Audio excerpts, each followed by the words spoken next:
Hey there, I'm Lily O'Reilly. This is Lily O'Reilly Reviews, and today we're going to be talking about edible lube. So let's get to it, huh?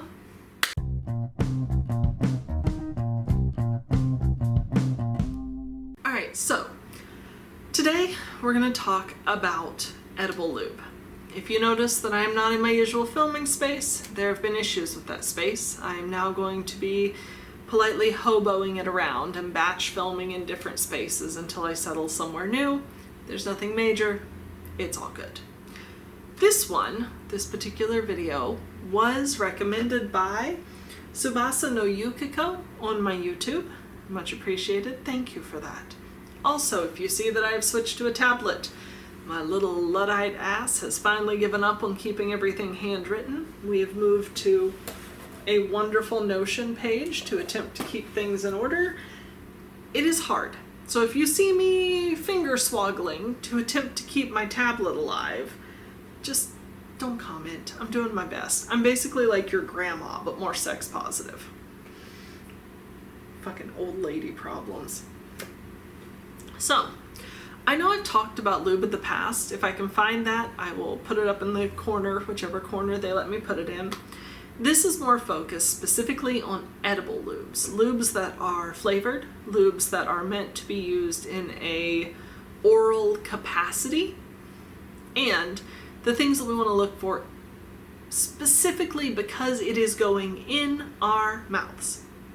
You know, because genuinely, while your vaginal and your rectal tissues are still mucous membranes, like they're made out of the same kind of tissue as your mouth, there are differences when you ingest a subject, when you ingest something versus just like boofing it. I don't know, something to do with the way that it's metabolized in the organs. I was not a medical biologist. This is already out of my specialty.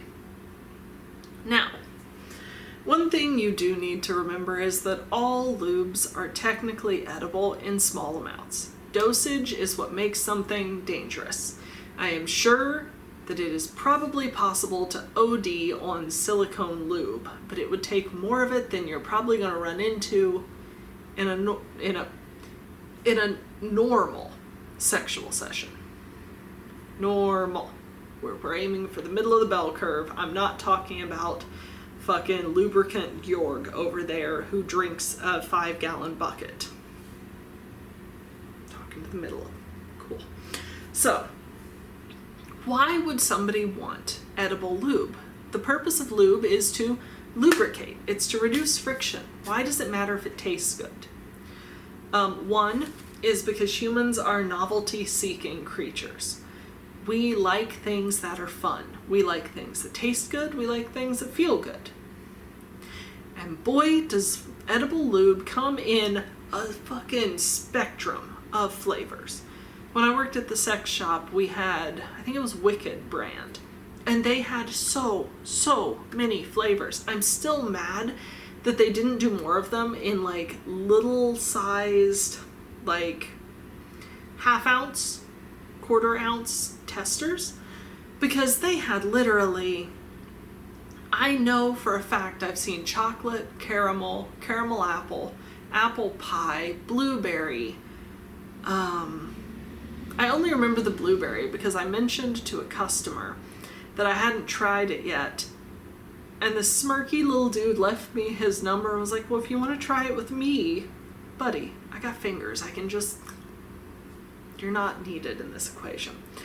But so many flavors out there, not to mention you get the normal ones that are like mint, and I think I've seen cotton candy, or it might have been bubble gum. Like, you get a lot of very sweet flavors.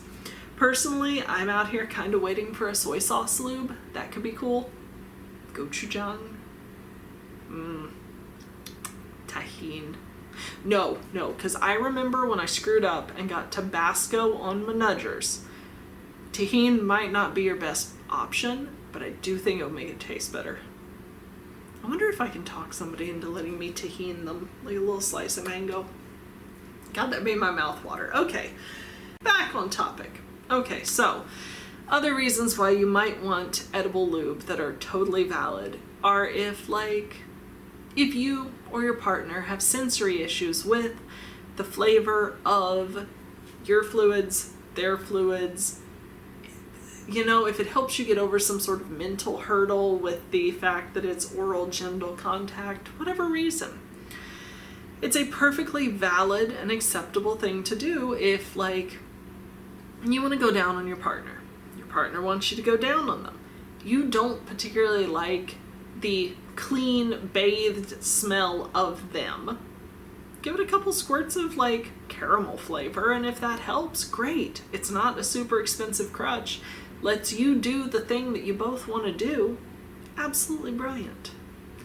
For me personally, I just like flavored lube, by extension edible lube, because I think they're neat. I fall into the monkey that craves novelty category, and I'm fine with it. Things you do need to watch out for. And this I'm going to run all the way back to Lube 101. Roughly speaking, you have about 3 different types of lubes. You have water-based, you have oil-based, and you have silicone. Now, the only one of those you really have to watch out for is oil-based. It's like the troublemaker out of the lubes.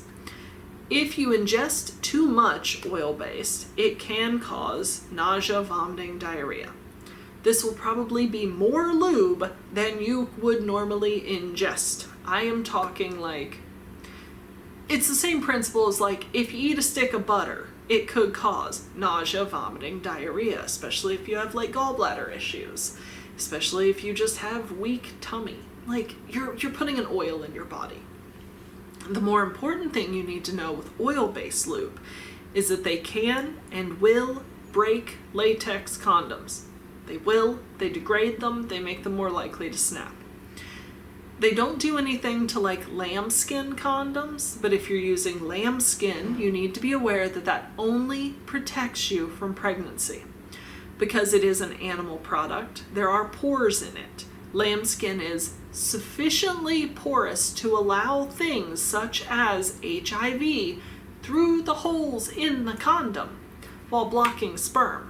Because those two things are different sizes, and you have to remember that. Now, and with polyisoprene condoms, the things that you'll find in like an FC2, it's also known as an internal condom, a female condom, or a vaginal condom. Occasionally you find this as standard condoms, like the external goes over type, but I cannot remember the brand names. If I think of them, I'll put them up there. And that one, in my experience, plays well with oil. I have not found sufficient information to tell you 100% one way or the other how it's going to affect it. It is what it is. Cool. Now, silicone lube will pretty much always just pass through the body. As far as I'm aware, silicone lube is fairly inert. Yes, you shouldn't drink it. Yes, it would probably have negative effects if you took too much of it in. But by and large, if you put the lube on the peen, touch the peen, which honestly, this is the best thing for silicone lube because it is so low friction and it never really dries out. Silicone is great for any sort of manual genital interactions. It's really, really good for any sort of sexual activity in water where you don't want your lube to wash away readily. Do not spill it in the shower, you will die. Almost happened to me. Very traumatic. Not doing that again. And then water-based is like the most chill. The problem with water-based is mostly that it is water-based. It'll dry out. You can fix this by adding spit, which is not great if you're attempting to have protected sex, because if you are at a level where you're using things like condoms, things like dental dams, trying to prevent fluid transmission, spit is a fluid. You don't want to do that.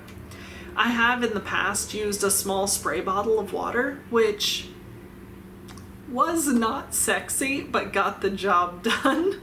It really did something to the mood to kind of be like, hang on, okay, let's go. I'm sure there's somebody that's into pet play that would be like so on board with that though. And of course, water-based is not one that you'll have a lot of oral interactions with normally. Now, there are things that you do need to look out for no matter what kind of lube you're using that is very common in flavored lubes. So for instance, a lot of them will use sugar compounds like glycerin. These are not necessarily terrible if you are using them with two people who have penises, because they don't seem to have as many negative effects there.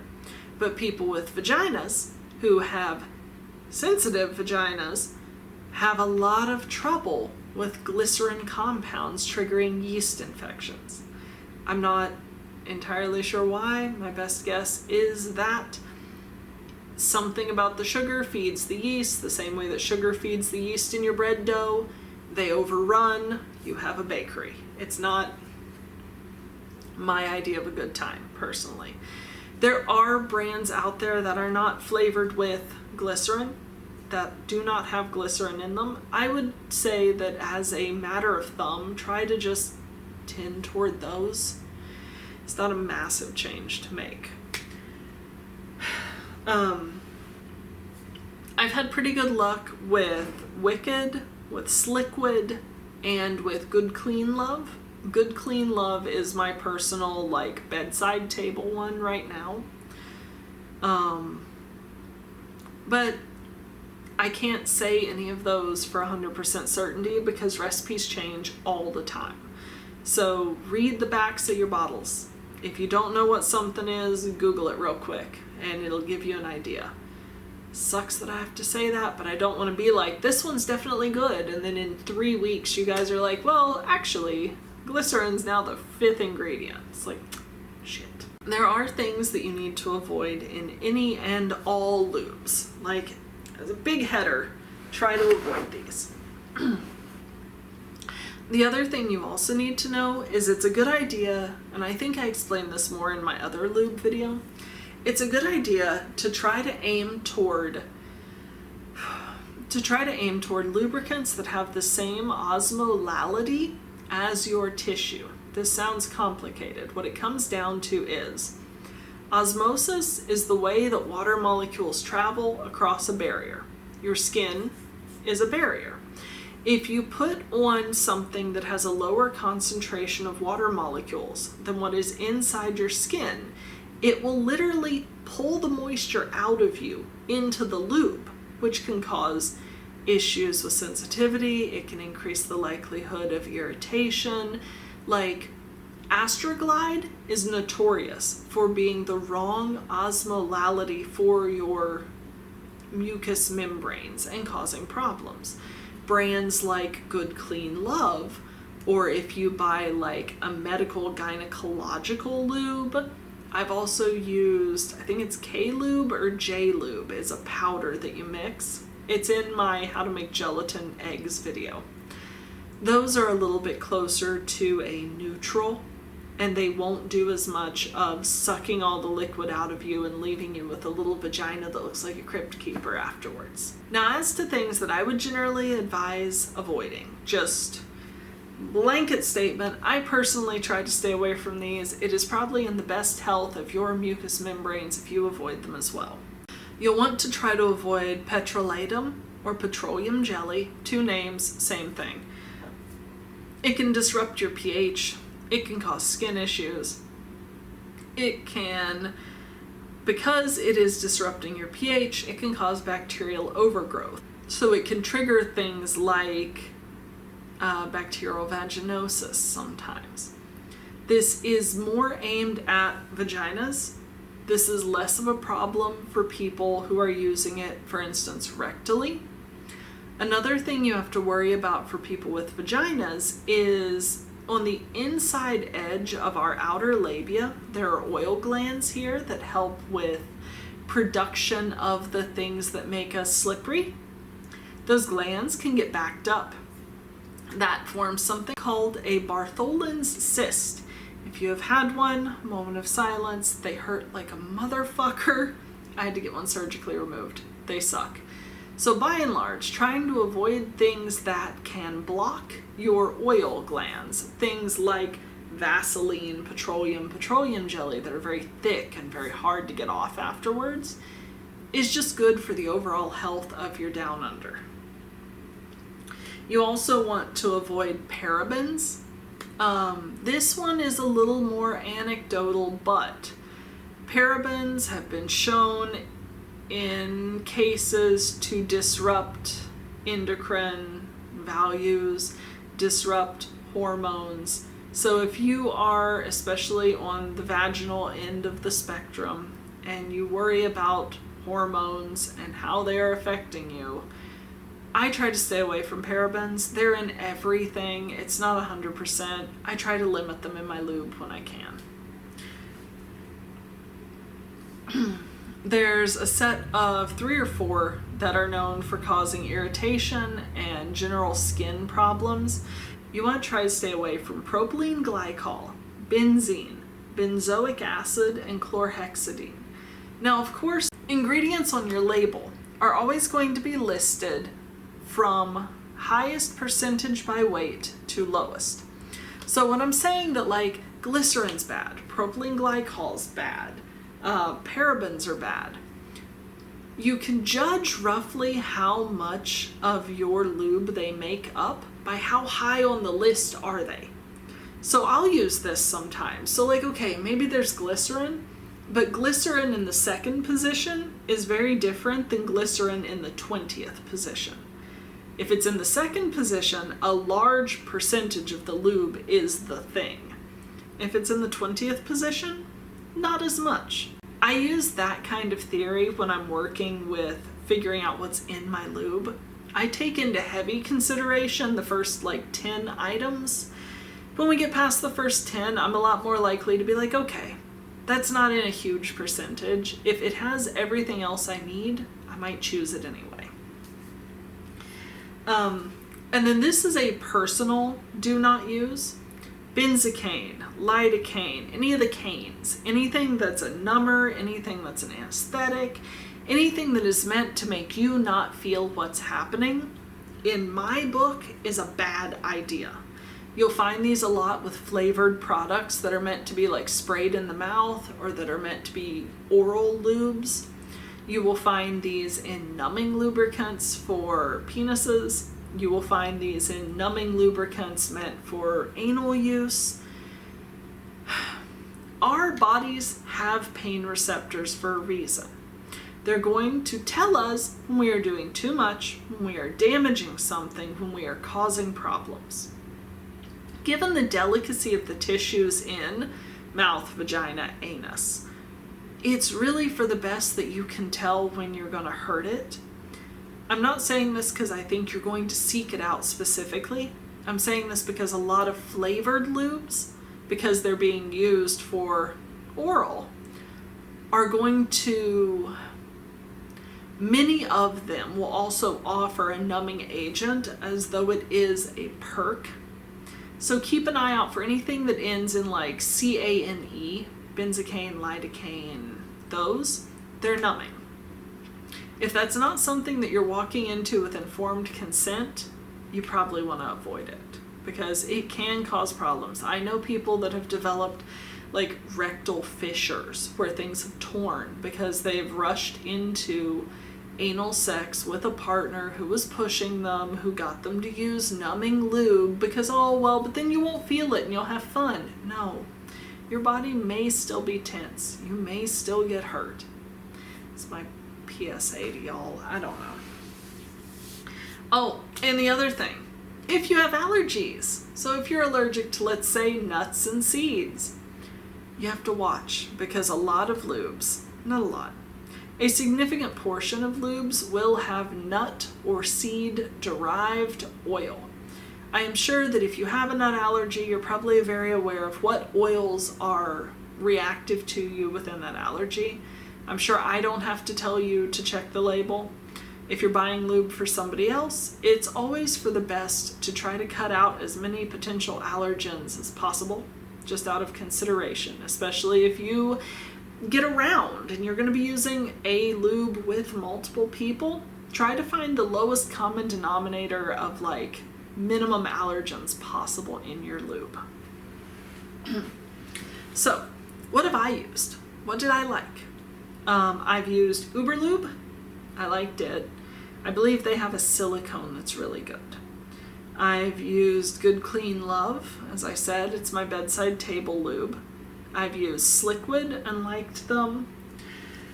I wrote it down. I've used K-Lube, which is a powder, and that one seems pretty inoffensive as well. But there are almost an endless variety of lubes out there on the market. It's really in your best interest to don't just rely on, well, Lily said this one's good. Do your own research, read the bottles, find something that works for you and that you can feel confident in. And don't be afraid to buy like the smallest available bottle, test it out. If you don't like it, switch it up. There's new stuff coming onto the market all the time, and eventually you will find something that works for you.